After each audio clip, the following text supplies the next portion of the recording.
Nagsimula na ang Mindanao leg ng 2026 Indigenous Peoples Games sa Surigao del Sur.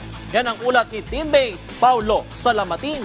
May 300 mga katutubo mula sa iba't ibang tribo, gaya ng Mandaya, Mamanwa at Manobo ang lumahok sa opisyal na pagbubukas ng 2026 Philippine Sports Commission Indigenous Peoples Games sa bayan ng San Agustin sa Surigao del Sur. Ito'y sa pakikipagtulungan ng PSC at ng National Commission on Indigenous People o NCIP kasama ang lokal na pamahalaan ng Surigao del Sur sa pangunguna ni Governor Johnny Pimentel at ni Municipal Mayor Nicolas Alameda. Buhay na buhay din ang naging diwa ng kultura at tradisyon sa naganap na opening ceremonies sa San Agustin Central Elementary School na may nakahandang mga drum and lyre at pagpapakita ng mga kani-kanilang mga katutubong kasuotan bawat tribo.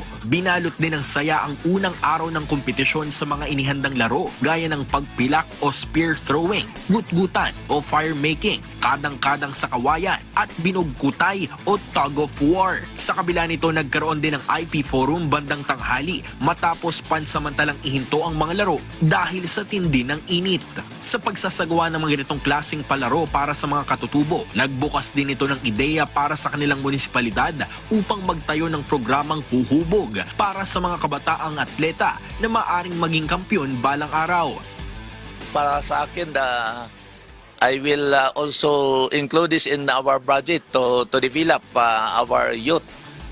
Siyempre, if they will be a good player someday in any kind of game, for sure, maging leader sila sa ating community, not only for any kind of skills sa palaro, to make sure nga ang San Agustin ay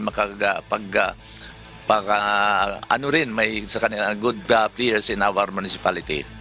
Sa kabila ng abalang schedule at kakagaling lamang ng Iloilo upang daluhan ang ginanap na paddling festival, nagawang makahabol ni PSC Commissioner Matthew Fritz Gaston upang sumuporta sa mga ginanap na laro.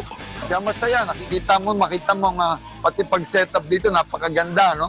Pati yung ating mga IPs na nandito. So very exciting ito, and every time we do it, at kung saan tayo napupunta, parang malaki nang nagiging malaki. So, people are very aware of it. So, kagaya ni Did, sinasabi ko nga, nung nalaman ng mayor na merong ganito, bumisita lang sa mag-courtesy call, sabi niya agad, yes, gagawin ko ito dito. So, very short preparation for our Mindanao. Ang IP Games ay hindi lang tungkol sa isang paligsahan, kundi isang pagkakataon din ito upang maipakita ng ating mga katutubong atleta ang kanilang galing at kultura.